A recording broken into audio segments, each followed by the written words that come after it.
दुर्गा सप्तशती का तीसरा अध्याय। जगदम्बा के श्री अंगों की कांति उदय काल के सहस्त्रों सूर्यों के समान है। वे लाल रंग की रेशमी साड़ी पहने हुए हैं। उनके गले में मुंडमाला शोभा पा रही है। दोनों स्तनों पर रक्त चंदन का लेप लगा है। वे अपने कर कमलों में जप मालिका, विद्या और अभय तथा नामक मुद्राएं धारण किए हुए हैं। 3 नेत्रों से सुशोभित मुखारविंद की बड़ी शोभा हो रही है। उनके मस्तक पर चंद्रमा के साथ ही रत्नमय मुकुट बंधा है तथा वे कमल के आसन पर विराजमान है।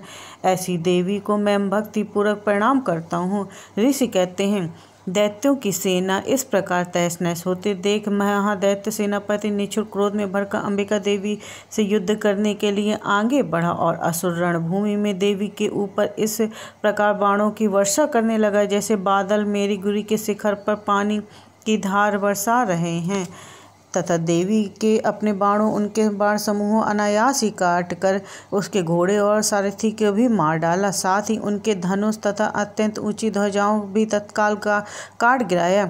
धनुष कट जाने पर उनके अंगों की अपने बाणों से बाण बींध डाला। धनुष, रथ, घोड़े और हाथ सारथी नष्ट होने से जाने पर असुर ढाल और तलवार लेकर देवी की ओर दौड़ा।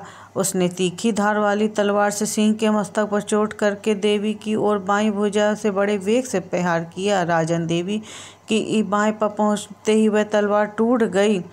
फिर तो क्रोध में लाल आंखें करके उस राक्षस ने शूल से हाथ में ले लिया और उसे उस महादैत्य ने भगवती भद्रकाली के ऊपर चढ़ाया। वह शूल आकाश से गिरते हुए सूर्यमंडल की भक्ति अपने तेज से प्रज्वलित हो उठा। उस शूल को अपनी ओर आते देख देवी ने भी शूल का प्रहार किया। उससे राक्षस के शूल के सैकड़ों टुकड़े हो गए। साथ ही महादैत्य निष्ठुर की भी धज्जियां उड़ गईं। वहां प्राणों से हाथ धो बैठा महिषासुर ने सेनापति उस महापराक्रमी निष्ठुर के मारे जाने पर देवताओं को पीड़ा देने वाली चामर हाथी पर चढ़कर आया। उसने भी देवी के ऊपर शक्ति का प्रहार किया, किंतु जगदम्बा ने उसे अपने हुंकार से ही आहत एवं निक्षम करके तत्काल पृथ्वी पर गिरा डाला। शक्ति टूट कर गिरी हुई देख चामर को बड़ा क्रोध हुआ। अब उसने शूल चलाया, किंतु देवी ने उसे भी अपने बाणों द्वारा काट डाला। इतने में ही देवी का सिंह उछल कर हाथों में मस्तक पर चढ़ बैठा और दैत्यों ने साथ खूब जोर कर लगाकर बाह्य युद्ध करने लगा। वे दोनों लड़ते लड़ते हाथी पर पृथ्वी पर आ गए और अत्यंत क्रोध में भर कर एक दूसरे के बड़े भयंकर प्रहार करते हुए लड़ने लगे। तदंतर सिंह बड़े वेग से आकाश की ओर उछला और उधर से गिरते समय अपने पंजों की मार से चामर का सिर धड़ से अलग कर दिया। इसी प्रकार उधर के भी शिला और वृक्ष आदि की मार खाकर रणभूमि में देवी के हाथ में मारा गया तथा कराल भी दांतों, मुक्कों और थप्पड़ों से चोट से धराशायी हो गया। क्रोध में भरी हुई देवी ने गदा से चोट को उद्गत का कचूमर निकाल डाला। भिंदीपाल, वास्कल तथा बाणों द्वारा ताम्र और अंधक को मौत के घाट उतार दिया। 3 नेत्रों वाली परमेश्वरी त्रिशूल ने उग्रशव, उग्रवीर तथा महानु नामक दैत्य को मार डाला। तलवार की चोट से भी डाल के मस्तक धड़ से काट गिराया। धड़ और दुमुख इन दोनों को भी अपने बाणों से यमलोक को भेज दिया। इस प्रकार अपनी सेना का संहार होता देख महिषासुर ने भैंसे का रूप धारण करके देवी के गणों से त्रास देना आरंभ किया।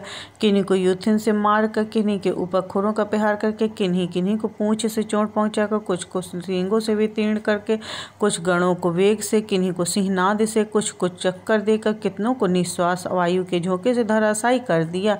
इस प्रकार गणों की सेना को गिराकर वह असुर महादेवी के सिंह के मारने के लिए झपटा। इससे जगदम्बा बड़ा क्रोध हुआ। उधर महापराक्रमी महिषासुर भी क्रोध में भरकर धरती को खुरों से खोदने लगा तथा अपने सींगों से ऊंचे ऊंचे पर्वतों को उठाकर फेंकने और गरजने लगा। उसके वेग से चक्कर देने के कारण पृथ्वी क्षुब्ध होकर फटने लगी।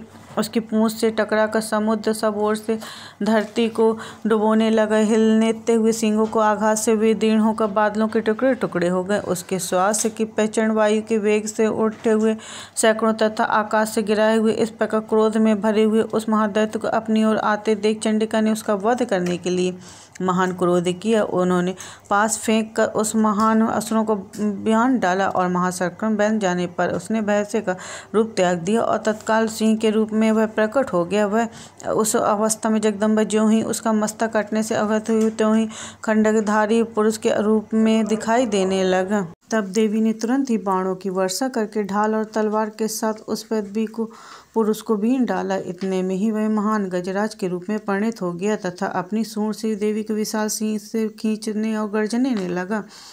खींचते समय देवी ने तलवार से उसके सूंड काट डाली। तब उस महादैत्य को पुनः भैंसे का शरीर धारण कर लिया और पहले ही की भांति चरचर महारानियों सहित तीनों लोगों को व्याकुल करने लगा। तब क्रोध में भरी हुई जगन्माता चंडी का बारंबार उत्तम मधु का पान करते हुए लाल आंखें करके हंसने लगी।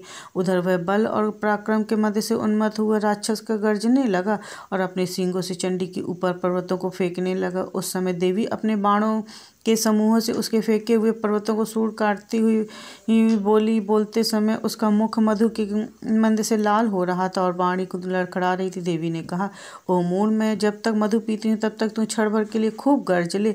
मेरे हाथ से यहीं तेरी मृत्यु हो जाने पर अब शीघ्र ही देवता भी गर्जना करेंगे। ऋषि कहते हैं, यूँ कहकर देवी उछली और उस महादैत्य के ऊपर चढ़ गई। फिर अपने पैरों से उसे दबाकर उन्होंने शूल से उसके कंठ को आघात किया। उसके पैर से दबा होने पर महिषासुर अपने मुख से अभी आगे शरीर से ही वह बाहर निकलने पाया था कि देवी ने अपने प्रभाव से उसे रोक दिया। आधा निकला होने पर वह महादैत्य देवी की युद्ध करने लगा। तब देवी को बड़ा ही क्रोध आया, तलवार उसके मस्तक काट गिराया। फिर तो हाहाकार करती हुई दैत्यों की सारी सेना भाग गई तथा संपूर्ण देवता अत्यंत ही प्रसन्न हो गए। देवताओं ने दिव्य महिषियों के साथ दुर्गा देवी का स्तवन किया। गणधर्व गाने लगे, अप्सराएं नृत्य करने लगी। बोले जय अम्बे माता की। तीसरा अध्याय समाप्त।